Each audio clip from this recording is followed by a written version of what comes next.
दोस्तों, इजराइल में Ayatollah Khamenei के मरने की खबरें ईरान ने भी पक्की कर दी है। ईरान ने ऑफिशियली ये कंफर्म करते हुए बताया है कि उनके सुप्रीम लीडर मारे गए हैं। रहबर व इमाम मुस्लिमीन हजरत आयतुल्लाह उज़्मा सैयद अली हुसैनी खामेनी दर राह सरबुलंदी। दरअसल सिर्फ 24 घंटे में इतना सब कुछ हो गया कि दुनिया की न्यूज वाली होड़ के बीच में चीजें काफी उलझ गई। क्या सही है, क्या गलत है और क्या सिर्फ अफवाह, उसको लेकर लोगों में भारी कंफ्यूजन था। मस्क मेलन भाई के प्लेटफॉर्म एक्स पर मोनेटाइजेशन करने वाले नव युवक युवतियों ने क्लिप्स के लिए वो वीडियोस भी डाल दी जो सालों पहले की थी। इस वीडियो में हम वही बात करेंगे कि आखिर ये हमला कैसे हुआ, इजराइल और अमेरिका के बीच में ये स्ट्रैटेजी कैसे बनी, किस तरह से इस पूरे हमले को अंजाम दिया गया और पिछले 48 घंटों में क्या खबरें निकली हैं, ये सब आपको बताएंगे। चैनल को जरूर सब्सक्राइब करना। The US attacks on Iran will continue. That's right. Not only this, he's also said there'll be likely more American deaths before it ends. Lay down your weapons and have complete immunity, or in the alternative, face certain death.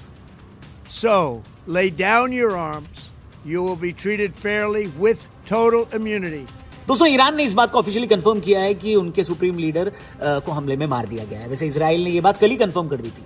आज Iran ने भी इस बात को accept किया है। फिलहाल Iran में वहां की IRGC पावर को संभाल रही है। उनका कहना है कि अगला सुप्रीम लीडर चुने जाने तक वो ही ईरान की कमान संभालेंगे। लेकिन खमेनी के मरने के बाद के रिएक्शंस दुनिया भर में देखे जा रहे हैं। सबसे पहला शिकार पाकिस्तान बना है। सबसे पहले तो कराची, लाहौर, इस्लामाबाद की सड़कों पर हजारों लोग उतर आए और अमेरिका के खिलाफ नारेबाजी शुरू हो गई।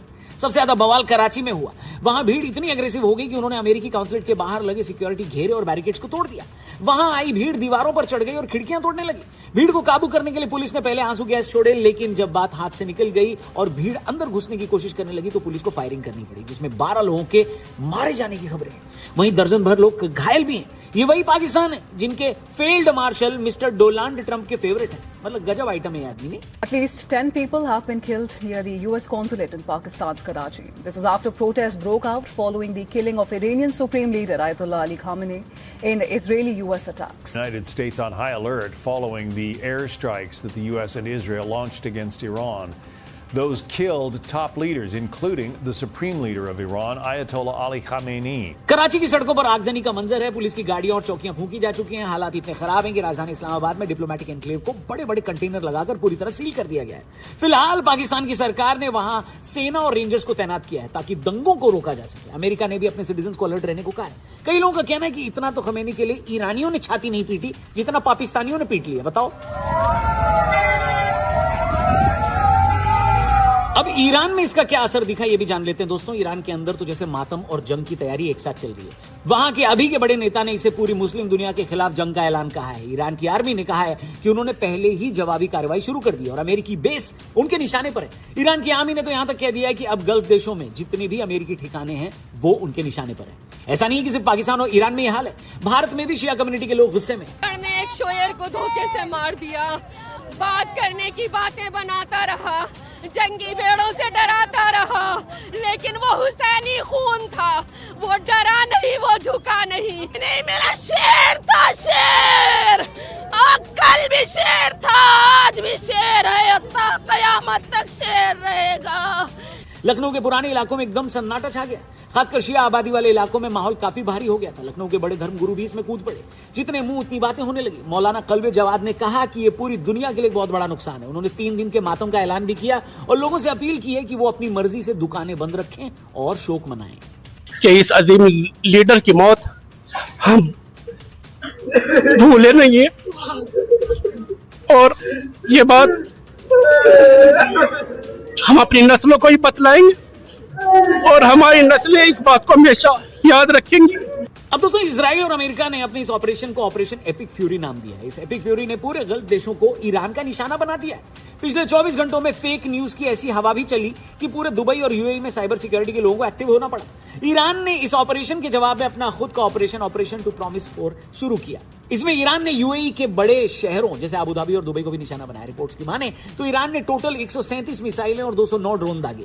इसमें जायद इंटरनेशनल एयरपोर्ट, अल धाफरा एयरबेस उनके बड़े निशाने रहे। हालांकि यूएई के डिफेंस मिनिस्ट्री ने कहा कि ज्यादातर मिसाइलें इंटरसेप्ट कर ली गई, लेकिन इंटरसेप्ट की गई मिसाइलों का मलबा सादियात आइलैंड, खलीफा सिटी और बनियास जैसे इलाकों में गिरा, जिससे कुछ बिल्डिंग्स को नुकसान भी हुआ। दुबई भी इससे अछूता नहीं था।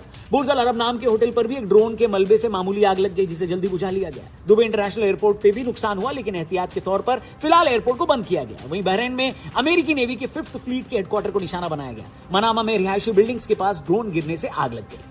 चाइनीज सैटेलाइट इमेजरी से यह भी पता चला है कि कुवैत के अंदर अमेरिकी बेस को भारी नुकसान हुआ है। चीनी सैटेलाइट इमेजरी मिज़ार विजन ने कुवैत के अली अल सालेम एयरबेस पर अमेरिकी मिलिट्री प्रॉपर्टीज और रनवे को हुए सीरियस नुकसान को कंफर्म भी किया है। इस हमले के बाद सऊदी अरब और यूएई ने एक सुर में ईरान को मुंहतोड़ जवाब देने की धमकी दी और पूरे इलाके को हाई अलर्ट पर रखते हुए इसे इंटरनेशनल कानून का ब्रीच बताया है। अब दोस्तों, एक सवाल यह भी पूछ रही है दुनिया की इन सब में आखिर पाकिस्तान कहां है और क्या पाकिस्तान को कोई नफा या नुकसान है इससे? आइए उसकी भी बात करते हैं। तो दोस्तों, यह सवाल उठाया जा रहा है कि ईरान के बाद अमेरिका और इजराइल किसकी तरफ बढ़ रहे हैं। एक्सपर्ट्स की माने तो इजराइल और अमेरिका का अगला निशाना पाकिस्तान का न्यूक्लियर आर्सेनल है। इसके अपने रीजन है। सबसे पहले तो इजराइल को किसी भी इस्लामिक देश में एटम बम नहीं चाहिए। ईरान के अंदर एटम बम बनाने की खुफिया न्यूज ने ही वो ट्रिगर किया जो आज माहौल है, जिसके बाद से अमेरिका और इजराइल ने इस हमले को प्लान किया। पाकिस्तान वो इकलौता इस्लामिक देश है जिसके पास एटम बम है। ऐसा बताया जाता है कि इजराइल 1980s में भी पाकिस्तान के न्यूक्लियर प्रोग्राम को खत्म करने की प्लानिंग कर रहा था, लेकिन भारत की सरकार की तरफ से कोई पॉजिटिव रिएक्शन नहीं मिला, जिसकी वजह से वो प्रोग्राम हॉल्ट कर दिया गया।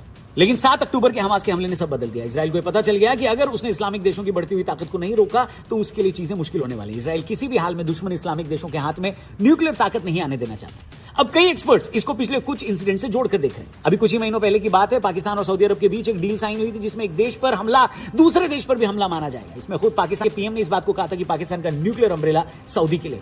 एक्सपर्ट्स बताते हैं कि सऊदी अरब ने ही पाकिस्तान को एक एटॉमिक पावर बनाने में मदद की थी। एक्सपर्ट्स की माने तो यह पहला स्टेप था जहां पाकिस्तान का वो डर दिखा जो उनके न्यूक्लियर आर्सेनल पर मंडरा रहा था। अमेरिका अगर इजराइल के इस प्लान का हिस्सा बना तो वो दिन भी दूर नहीं जब पाकिस्तान के एटॉमिक हथियार हमेशा के लिए खत्म हो सकते हैं।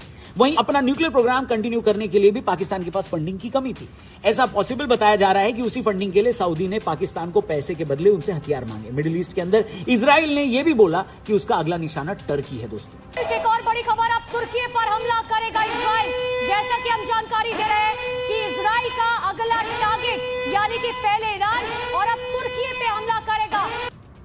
वहीं दोस्तों, एक और इंटरेस्टिंग चीज सोशल मीडिया पर देखने को मिली, जहां कुछ लोग इंडिया और मोदी को भी इस सिचुएशन से जोड़कर देख रहे हैं और जिम्मेदार भी बता रहे हैं। क्या बात कर रहे हैं? इन लोगों का कहना है कि मोदी इजराइल गए थे, वहां नेतन्याहू के साथ केमिस्ट्री उनकी दिखाई दी। A great friend of Israel, a great champion of the Indian-Israeli alliance. बड़ी अच्छी दोस्ती हुई, बड़ी अच्छी मीटिंग हुई और वो जैसे ही वापस